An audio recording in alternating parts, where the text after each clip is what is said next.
अभी कल मैंने एक कमेंट्स पढ़ा, वो लाकर किसी ने पढ़ाया कि महाराज जी बात तो ठीक है, लेकिन थोड़ा आप जोशीला भाषण दिया कीजिए, प्रवचन। क्यों? बोला देश को अभी जरूरत है। और तो हम क्या हम के प्रेम और ये सब हम सब छोड़ दें? बोला सब छोड़ दीजिए, अभी सबके हाथ में अभी कुछ और धरा दीजिए। हम के महाराज रहने दो, बहुत सारे लोग हैं, सब अपना अपना काम कर रहे हैं। हमारा जो वृंदावन में बैठ के काम है वो हम करते हैं, और इस देश के जागरण के लिए जब जिसकी जरूरत होती है उसको दिया जाता है।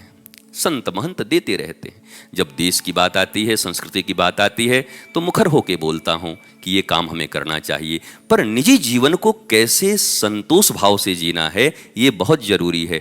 दुखी आदमी अगर सैनिक भी बन जाए तो ठीक से लड़ाई नहीं कर सकता, युद्ध नहीं कर सकता। याद रखना, अगर भीतर दुख से दुखी है, आत्मस्थ नहीं है, तो ठीक से युद्ध भी नहीं कर पाएगा। वो तो ऐसे ही कोई आत्मस्थ होगा जो बाह्य परिस्थितियों से घबराता नहीं, वही शायद अपने देश और संस्कृति की रक्षा भी कर पाएगा। तो संस्कृति की रक्षा भी तब होगी जब शास्त्र के अनुरूप और गुरु के अनुरूप आप अपने आत्मा को पहचान पाओगे, आत्मदर्शी बन पाओगे, भक्त हो पाओगे, जुड़ पाओगे, योग कर पाओगे ठाकुर जी के साथ, तो सब हो जाएगा। लेकिन ये किए बिना काम बनेगा नहीं।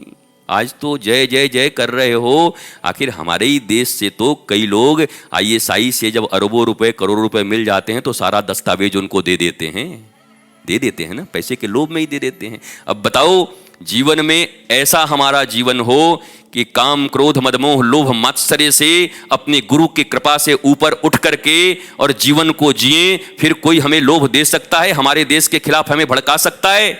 हमारे राष्ट्र की उन्नति में कोई बाधा बन सकता है? तो ये बेसिक चीजें हैं। हमको PG करना है, कर लो, लेकिन हम अभी ABCD भी नहीं पढ़े हैं, तब कैसे करोगे?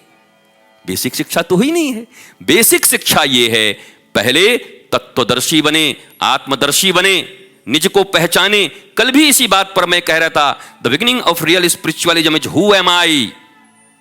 भैया, अध्यात्म का प्रारंभ ही होता है मैं कौन हूं, कहां से आया हूं, कब तक के लिए हूं इस पृथ्वी पर, क्या करना था और क्या कर रहा हूं।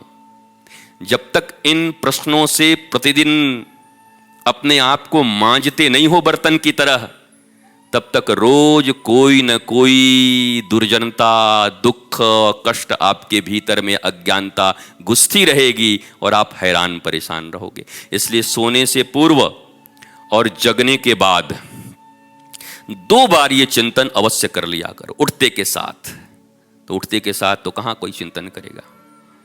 उठते के साथ तो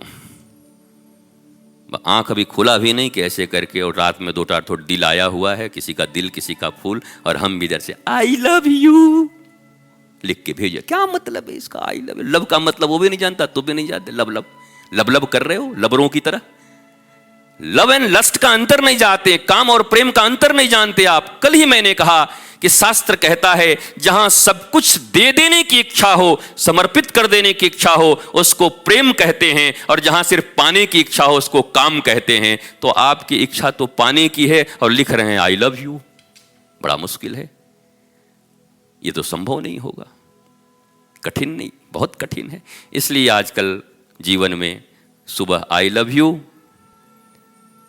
दोपहर को आई लीव यू, और रात को सोते सोते आई किल यू, वहां तक पहुंच जा रहा। लव कब लीव में बदला और लीव कब किल में बदला कुछ पता नहीं चलता, क्योंकि वासनाएं हैं। एक एक जुड़ाव वासनाओं के कारण है, कामनाओं के कारण है। देखो, हमारे तुम्हारे बीच जोड़ अगर श्री कृष्ण हो, फेविकोल, तो ये जोड़ कभी नहीं टूटेगा, हाथी भी जोड़ दोगे तब भी। और हमारे तुम्हारे बीच अगर जोड़ कामना हो, इच्छाएं हो, अपेक्षाएं हो, तो चाहे बाप बेटे का ही रिश्ता क्यों ना हो, टूट जाता है। मां बेटे का रिश्ता टूट जाता है, भाई भाई का रिश्ता टूट जाता है। ये जोड़ कौन सा है?